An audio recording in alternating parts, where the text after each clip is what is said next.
তখন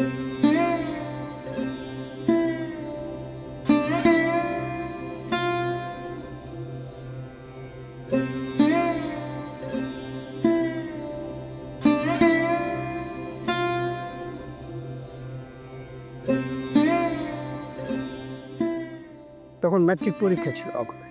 ম্যাট্রিক পরীক্ষা দেব, দেওয়ার আগেই মানে ওই ইয়েটা ভালো, মানে কি বলা ছিল, পড়াশোনার দিকে আর অতটা মনোযোগ হতো না।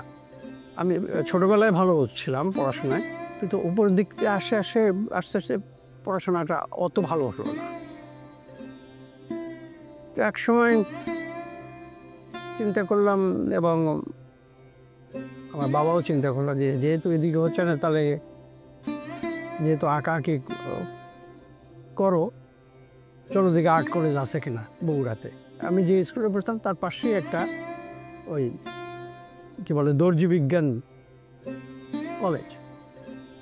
তো সেখানে যে ওখানকার যিনি মালিক, তাকে জিজ্ঞাসা করলে বলে যে না, বগুড়ায় তো এরকম ছবি আঁকার কোনো জায়গা নেই, এখানে ব্যানার পেইন্টিং হয়, তবে হোর্ডিং হয়, তারপরে নেম প্লেট হয়, সাইনবোর্ড হয়, এগুলো ছিল না। তো ফিরে আসলাম। তো উনি বললো যে আমি একটু জানি, আমার মনে হয় ঢাকায় একটা এরকম ছবি আঁকার স্কুল আছে। তেমন তো বাপের তো সেই সমর্থন ছিল না যে ঢাকা পাঠায় দিয়ে পড়াবে, কারণ এর আগে আমার বড় ভাইকে ঢাকায় পড়াইছে, সে ইঞ্জিনিয়ারিং কলেজ থেকে পাস টাস করে পড়ে। যাই হোক, ম্যাট্রিক কোনোভাবে পাস করলাম, পড়ার পর ইন্টারমিডিয়েটে ভর্তি হলাম।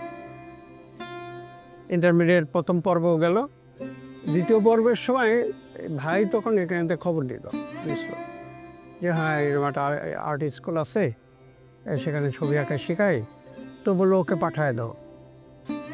তো আমি বললাম যে যাবো, এই যে ইন্টারমিডিয়েট সেকেন্ড পার্ট না দিয়ে যাব।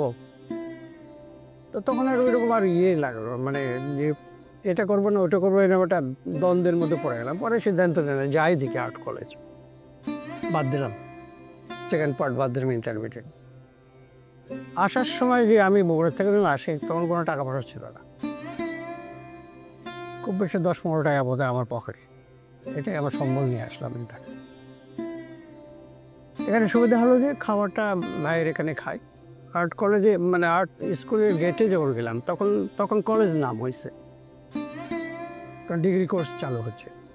আমরা জানি না আমি কি ডিগ্রি কোর্সে পড়বো না কি পড়বো, তাও ওই সময় জানি আর্ট কলেজ, আর মানে আর্ট কলেজে পড়বো এটা নেই। তো যাই দেখে মনে হলো রাজবাড়ির মতো।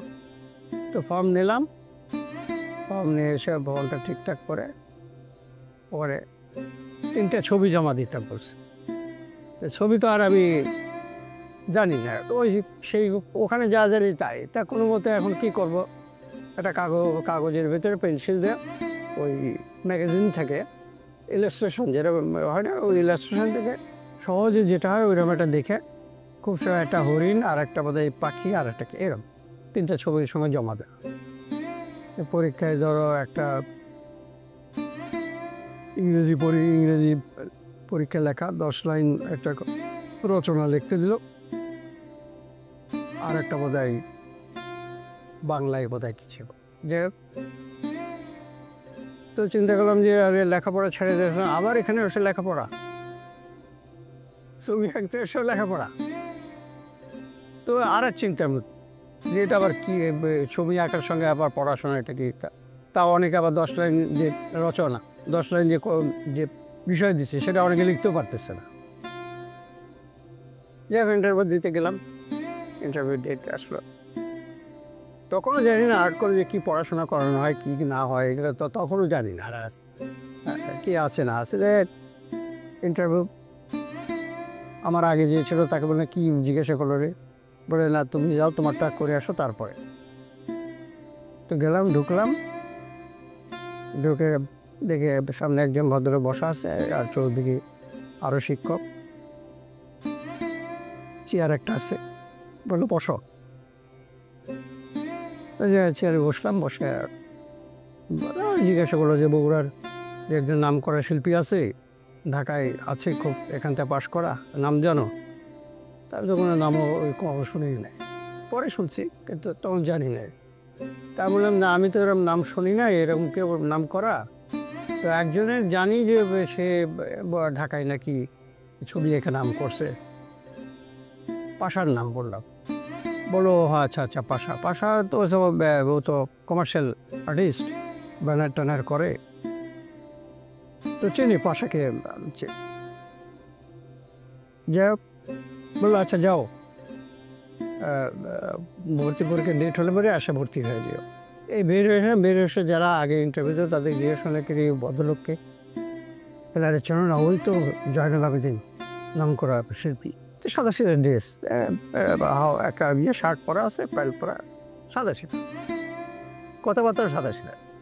আর পরে ধরো টিচার হিসেবে তো যাদের পাইছি ধরো তারা তো সব নাম করা গুণী শিক্ষক, এবং নামটা পরবর্তী জানছি আর কি। রবীন্দ্র হাশেম খান, কায়েম চৌধুরী, রশিদ চৌধুরী, বাসেত, রাজ্জাক, আব্দুর রাজ্জাক, তারপরে কিবরিয়াস, আশরাফুদ্দিন। শুধু খালি কামরুল হাসান আমরা ভর্তি হওয়ার আগেই উনি চলে গেছে, মোস্তফা ওনারও চলে গেছে অন্য জায়গায়। যাক,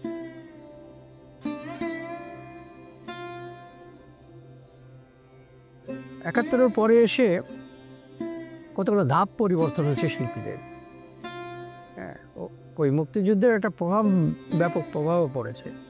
আর আমি যেটা বলি সেটা যে বাংলাদেশ ভালো মন্দ যাই হোক, বাংলাদেশ হওয়ার জন্য আমরা শিল্পী হতে পারছি, এটা সহজ কথা। না হলে হয়তো একটা জায়গার মধ্যে আটকে থাকতাম, তার বেশি দিনে যেতে পারতাম না। আর শিল্পীদের যে অর্থনৈতিক যে পরিবর্তন, এটাও বাংলাদেশ হওয়ার জন্য হয়েছে। কারণ এখানে দুটো সাবজেক্টে জড়িত হয়েছে, একটা হচ্ছে ম্যান পাওয়ার, আর একটা হলো গার্মেন্টস। গার্মেন্টস সরাসরি শিল্পীদের মানে সহযোগিতা করছে। কিভাবে? শিল্পীরা তো শার্ট গাড়িতে ঘুরতে পরিবর্তন হয় না, এটার গার্মেন্টসের যে কোম্পানির যে অফিস, সেখানে বাইং হাউস খুলতো। এখান থেকে যারা কাপড়গুলো নিয়ে যাবে চুক্তি করে, তো ওখানে সব বিদেশি ওরা আসতো। ওরা এসে বাংলাদেশের আর্টের শিল্পের যে পরিবর্তন, সেটা ওরা বুঝতে পারছে, এবং সব এখান থেকে যে কেনাকাটা, কী কিনবে, শাড়ি কিনবে, জামা কিনবে, জামা তো এমনি ওরা নিয়ে জামা কি কিনবে, কী কিনবে, খুব বেশি কিন্তু অ্যান্টিক্স আর তোমার পেন্টিং। এটাই শুরু পেইন্টারদের মানে পরিবর্তনের একটা বিরাট। যদিও কম দামে বিক্রি হতো, কিন্তু এটা আস্তে আস্তে আস্তে আস্তে শিল্পীদের অনেক পরিবর্তন নিয়ে আসছে, মানে এই বাইং হাউস এবং গার্মেন্টস ইন্ডাস্ট্রি।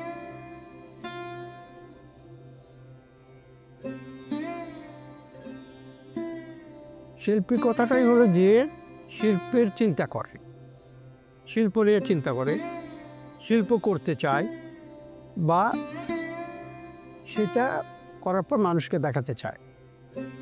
এই জায়গাটুকুর ভেতরে যেটা ঘটনা ঘটে, এটা হচ্ছে শিল্পীর ঘটনা। সৃজনশীল কর্মকাণ্ড করার যে যে কী বলা চলে চিন্তাভাবনা, সেটাই শিল্পী।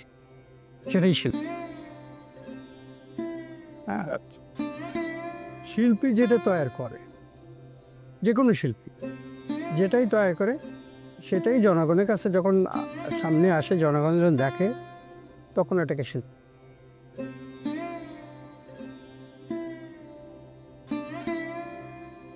ডিপার্টমেন্টে যখন আসলাম, তখন অনেকে বলতে, সেখানে নাম করা শিক্ষক আছে, সাউথ ইন্ডিয়ান, তাই বলে হ্যাঁ, খুব নাম করা। তো ভালো লাগলো যে এরকম নাম করা একজন লোক। আমার এখান তো নাম করা আবেদন ছাড়া তো আর কাউকে আমরা মনে করে নিই, অত তাত্ত্বিক ছিল নাকি, একটু রশিদ চৌধুরীর ভেতরে ছিল, কিন্তু আর বাকিদের ভেতরে কিন্তু ওইটা ছিল না। মানে মডার্ন আর্ট কী জিনিস, এটা এখানে কেউ ঠিকভাবে বুঝাতে পারতো না। মানে তখনকার শিল্পীরা ওই বলতো করো, ওই পিকাসোর মতো করে করো, কিউবিজম করো, এই করো, এইগুলো ছিল তখন। কিন্তু এক কথা যে মডার্ন পেন্টিংটা এই হবে বাংলাদেশের দৃষ্টিকোণ থেকে, এটা খুব সঠিক ওইভাবে বলতে পারতো না। পরের দিন কোনো সময় দেখা করতে গেলাম চৌরাবলী শহরে, সাদা সিধা মানুষ, একটা পাঁজামি পাঞ্জাবি পরা, একটা ওই যে চামড়ার স্যান্ডেল, একটা ফলাফরি চামড়ার স্যান্ডেল পরে বসে আছে। গেলাম, তো ওই খেয়েটে পরিচয় হলো, বলে পরে মাঝে মাঝে আসো। এই যে মাঝে মাঝে যেতে বললো, এটাই হলো দিক নির্দেশনা। একদিন একটা 2টা লেআউট করলাম ওনার কথা অনুসারে, তারপর নিয়ে গেলাম। তো বলে যে হ্যাঁ কিছুটা হচ্ছে বোধহয়, মানে এরকম কথা, তুমি তো হচ্ছে। তো বললো শোনো, যে সকলে কিন্তু পেইন্টার হতে পারবে না, লক্ষ লক্ষ পেইন্টার সারা পৃথিবীতে, তোমার ভেতরে যদি সেই গুণ থাকে তাহলে হয়তো তুমি পেইন্টার হতে পারবে, আর না হলে পেইন্টার হতে পারবে না। হাজার চেষ্টা করলেও হতে পারে, কিন্তু ওই যে মূল যে কথাটা সেটা বলছে যে দেখো, শিল্পী হতে গেলে কতগুলো জিনিস আগে ঠিক করে নিবে। যে তোমার দেশ সদ্য স্বাধীন হয়েছে, তোমাদেরকে আমি নিয়ে আসছি কেন? যেহেতু সদ্য স্বাধীন দেশের ইয়ং জেনারেশন, তারা ভালো কিছু জানুক, এখানে জেনে সেটা কাজে লাগাক। যে বাংলাদেশের অনেক রকম বিষয় আছে, যেরকম আছে প্রথমে ধরো রাজনীতি। বাংলাদেশে যে রাজনীতি, যে ঘটনার পরিপ্রেক্ষিতে রাজনীতি বাংলাদেশে হয়েছে, তারপর সমাজ, মানুষ, তারপর প্রকৃতি, তারপরে ঐতিহ্য, মুক্তিযুদ্ধ, এগুলোর সমন্বয়ে যদি তুমি একটা চিন্তা ভাবনা করে ছবি আঁকতে পারো, যদি হয় সেই ছবি যদি কেউ গ্রহণ করে, তাহলে মনে করবে যে হ্যাঁ তাহলে তোমার ছবি হচ্ছে। আর যদি তুমি না করতে পারো, ওই জিনিসগুলো যদি না যেতে পারো, তাহলে হয়তো তোমার ওই রকমই হবে, ওই অ্যাবস্ট্রাক্ট পেইন্টিং করতে হবে তোমাকে। আর না হলে ওই রকম বাজারে যা চায় সেই অনুসারে পেইন্টিং করতে হবে। হ্যাঁ, তো বলে 2টা ধারায় পেইন্টিং হয়, একটা হলো সহজে, আর একটা হলো বুঝায়। বোঝাটা হলো তোমার দেশকে চিন্তা করে বুঝে তুমি ছবি আঁকবে। তো তখন মনে হলো আবেদিন তো এই ধরনের ছবি আঁকছে দেশকে চিন্তা করে। শফিউদ্দিন, সুলতান, এরা তো দেশকে চিন্তা করে ছবি আঁকছে। তো যখন আমি ছবি আঁকতেছিলাম, ফিরে আসার পরে ওই ঝড়, তৃতীয় বিশ্বের যে সব প্রবলেম, যেটা গরিব মানুষের এগুলো যে প্রবলেম, এগুলো নিয়ে ছবি আঁকতাম, দুঃখ কষ্ট নিয়ে। কিন্তু মানে ওই সামনে যায় না, দেখে বলে হ্যাঁ ঠিক আছে, কিন্তু কেউ কেউ কিছু বলে না। এই প্রথম ধরো এটা ঘটনা ঘটলো যে ওই কথাটা আসলো কখন, যখন আমি প্রথম একটা ছবি জাপানে পাঠাইছিল। এটা আমার কি বলা চলে, সিঁড়ির প্রথম ধাপে আমি ওঠার জন্য যে এইটাই আমার পরিবর্তনের শুরুটা এখানে। তারপর আমি যার ফলে আগে সব বাদ দিলাম, মুক্তিযুদ্ধ, তারপরে ধরো এই যে কে বলা চলে তৃতীয় বিশ্বের এর সমস্যা, অ্যাবস্ট্রাক্ট ছবি সব বাদ দিলাম, যে না এটা আমার বিষয় না, আমার সঙ্গে যায় না। তখন আমি আমার নিজেকে খুঁজতে থাকলাম যে দেখি এটা এখান থেকে। এবং অনেক অ্যাম্বাসেডারও বললো যে হ্যাঁ তোমার দিক নির্দেশনা ঠিক আছে, তুমি যদি একে সামনে যেতে পারো দেখো। এই হলো কেজির কি বলা চলে উপদেশের প্রভাব। এখানে ফিরলাম কি জন্যে, যে এটা একদম পিওর বাংলাদেশি জিনিস। এখানে কিন্তু ভেতরে কোনো কিছু নাই, অন্য কোনো দেশের ইনফ্লুয়েন্স নাই। একটা পাখি বা একটা মাছ বা একটা সাপ বা একটা ময়ূর, এগুলো তো অন্য কোনো দেশের কোনো ইনফ্লুয়েন্স আসা পড়ে না, যে এটা বাইরে গেছে। ওই জন্য এই মোটিভগুলোকে বেছে দিলাম।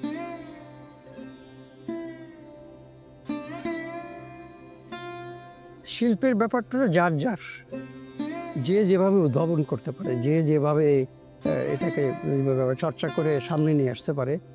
যারা অ্যাবস্ট্রাক্ট করে তারা হয়তো এটা গ্রহণ করবে না, তারা হয়তো দেখা গেলো অ্যাবস্ট্রাক্ট ছবির ভিতরেই হয়তো কিছু মোটিভ দিয়ে দেয়, কিন্তু ছবি আগে অ্যাবস্ট্রাক্ট। যারা ধরো এখানে ধরো বাংলাদেশ তো এটা অনেক রকম ধারা, পেন্টিংয়ে অনেকগুলো ধারা। তো এখন যে ধারা নিয়ে কাজ করছে সে কোনো আর এক ধারায় যেতে চাবেও না। ধরো যারা ইউরোপে পড়াশোনা করে তাদের একরকম, আমরা যে ইন্ডিয়াতে পড়াশোনা করি তাদের একরকম, যারা জাপানে পড়াশোনা করেছে তাদের এক একটা এক এক দেশের প্রভাব পড়ে। আবার আমেরিকাতে যারা তারা তারা আবার আমেরিকান ধারার পেইন্টিং, এটাকে বলে আমেরিকান স্কুল, তাদের ধারায় ল্যান্ডস্কেপ করে। তো এখন যেরকম ধরো প্রথম এখানে বাংলাদেশে এই বেঙ্গলে প্রথম যে ধারাটার মডার্ন পেইন্টিং হিসেবে রূপ নেয় সেটা হলো যামিনী রায়। যামিনী রায় এই দেশের জিনিসটাকে সে মডার্ন পেইন্টিংয়ে রূপ নেওয়া হয়েছে, স্টাইল পেইন্টিং যেটা বলে, ধরো এক ধরনের যেটা মাটির পুতুল সেটাকে সে মডার্ন পেইন্টিংয়ে রূপ নিচ্ছে। এবং প্রথম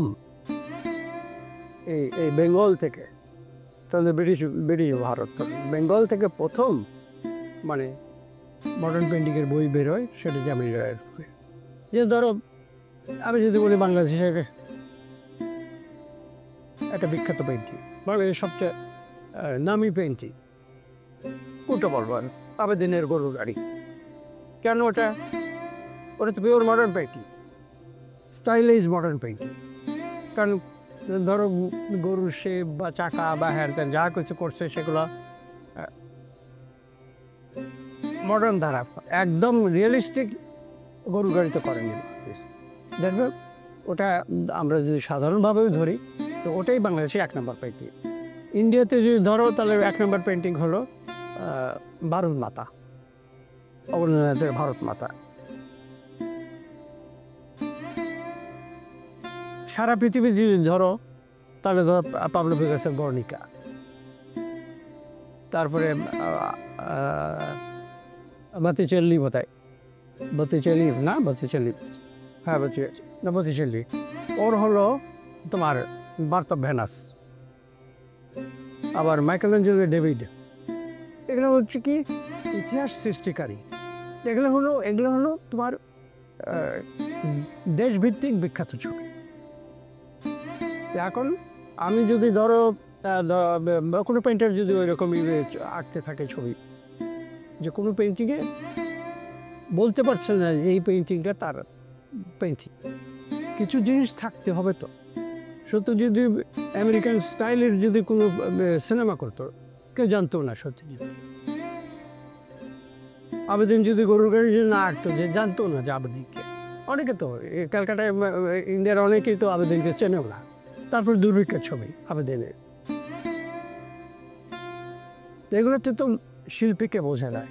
এখন দুটা জিনিস, একটা আর্থিক ব্যাপার আছে আর একটা হচ্ছে মানে দেশকে নিয়ে চিন্তার ব্যাপার আছে। তো তুমি দেশ চিন্তা করো না আর্থিক চিন্তা করো। যদি আর্থিক করো তাহলে আর্থিক তোমার করতে হবে যে আমি ছবি আঁকবো, পয়সা কামাবো। আর যদি মনে করো না দেশের জন্য তুমি কিছু কাজ করছো বা দেশের কারো উপকারের জন্য কিছু কাজ করো, তাহলে তুমি তোকে ওই পথে আসছো। ওই দুটো পথ ভিন্ন। কারণ পিওর অ্যাবস্ট্রাকশন এটা আমাদের না। সারা ইউরোপ কোথাও তুমি চানাচুর পাবে না, মুড়ি পাবে না, কাঁঠাল পাবে না, আম পাবে না, কলাটা কোনো মতে আছে তাও শক্ত।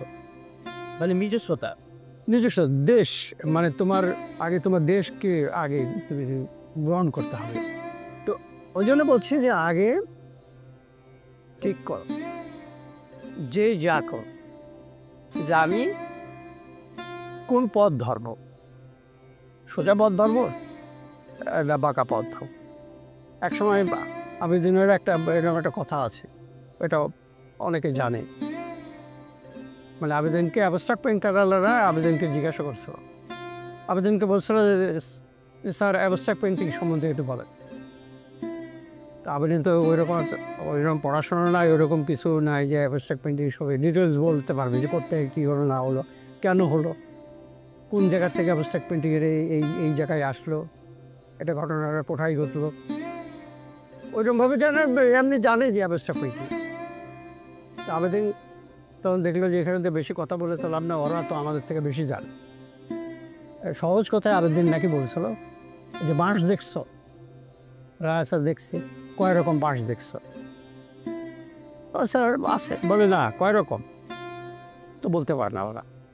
তো বলছে একটা বাঁশ সোজা ওঠে, একবারে সোজা, ওটা গ্রামে বলে কি কি তরল্লা মাছ না কি মাছ, মুড়ি মাছ, মুড়ি মাছ কথা মানে সোজা উঠবে। আর একটা মাছ ওঠার সময় চতুর্দিকে ডালপালা সহ উঠে, মানে আওলা জাওলা। তো বলছিল যে সোজা যেটা ওটা হচ্ছে আসল পেঙ্কি, আর যে আওলা জলে যে সেটা তোমাদের মডার্ন।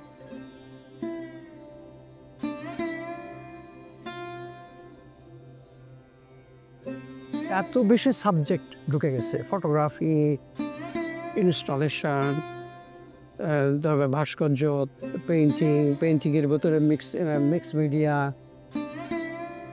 মানে যেটা তুমি ধরো কি বলা ছিল, এটা আর এক জায়গায় আনতে পারে। আবেদিন যখন ছিল এক জায়গায় ছিল ওয়াটার কালার আর পেইন্টিং, ড্রয়িং, পরে যোগ হলো স্কাল্পচার আর সিরামিক্স, প্রিন্ট মেকিং। তখন একটা ইয়ে ছিল যা এটা এটা বলা যায় যে এটা এদিকে যাচ্ছে, ওই ওই পেন্টারটা তার কাজের ধারাটা এরকম পাচ্ছে, এটা ভালো। এখন কিন্তু বলতে পারবে না, পেন্টিংয়ের মধ্যে ফটোগ্রাফি লাগাই দিছে। হ্যাঁ,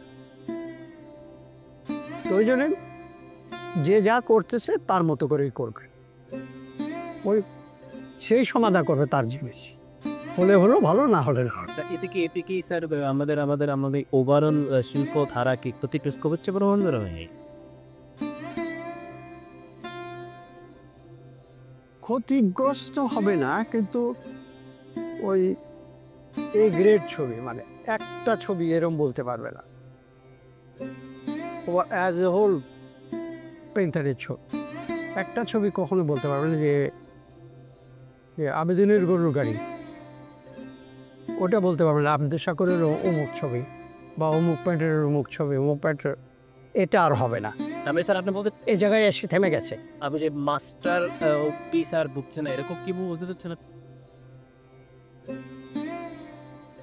মাস্টার পিস কথাটা ধরো, এটা হলো কি কথাটা আসে কোথা থেকে, মানে সমসাময়িক ঘটনার পরিপ্রেক্ষিতে আসে মাস্টার পিস। মাস্টার পিস তো তুমি ইচ্ছা করে বানাতে পারবে না, এটা ইনস্ট্যান্ট একটা শিল্পীর কি বলে, শিল্পীর তাৎক্ষণিক যে একটা বিষয় আসে এবং তার উপরে ছবি আঁকে, সেখান থেকে হয়তো একটা হয়তো মাস্টার পিস হয়। এখন পর্যন্ত আবেদিনের ওইটার পরে আর তার দুর্ভিক্ষের ছবির পরে এখনও বা কামরুল হাসানের তিন কন্যা অথবা সুলতানের মুখোশ, এইরকম আর এখন আর হওয়ার কোনো, আমি যা দেখছি তাতে সম্ভাবনা কম। মানে টেগরের পরে যে অনেক দিন পর সত্যজিৎ আসছে, তা আবেদিনের পরে এই যে এত দিন গেল, ওই লেভেলের আবেদিনের লেভেলের কোনো শিল্পী নাই এখন। ওই লেভেলে হয়তো যে এমন হতে পারে আজ থেকে হয়তো 20 বছর পরে ওই লেভেলে হয়তো কোনো একটা শিল্পী গেল। একটা ছবি যতক্ষণ পর্যন্ত তোমার ইয়ে না হবে, রিপ্রেজেন্ট না করবে শিল্পীর, যে এই ছবিটা ওই শিল্পীর পোস্টার, এটা মানে মাস্টারপিস, এটা বলতে পারবে না। এখন শয়ে শয়ে ছবি এক্সিবিশন হচ্ছে, এই হচ্ছে, ওই শিল্পীর ওটা মাস্টারপিস বা ওই শিল্পীর এটা মার্কা মারা ছবি বা ওই শিল্পীর এটা বলতে পারছো না। আর তারপরে আর একটা যেটা আছে, ধর্মীয় এক প্রভাব মাথার মধ্যে ঘোরে আমাদের এখানে প্রত্যেকটা শিল্পী, যার ফলে ঘুরে ঘুরে ওই কি বলে একই দিকে সব, কেউ একই দিকে, কেউ এদিকে রং, কেউ এদিকে রং, কেউ উপরে রং, নিচে রং, এটা করতেছে। মাস্টারপিস বানাতে গেলে তো তোমাকে তো ওই ওই ওই রকম মানে চিন্তা ভাবনা, ওই ওই বিষয় বা পড়াশোনা করে তো যেতে হবে। এখন সেটা আছে পিকাসো গর্নিকা ছবির জন্য 100-200 লেআউট, এখনকার পেইন্টার দিনে দিনে ছবি করতেছে, এটা ওর মাস্টারপিস হবে। এখন যে যুগ, যে সমাজ ব্যবস্থা, মানুষের চিন্তা ভাবনা, সব কিছুর ভেতরে তোমার অর্থনীতি ঢুকে গেছে।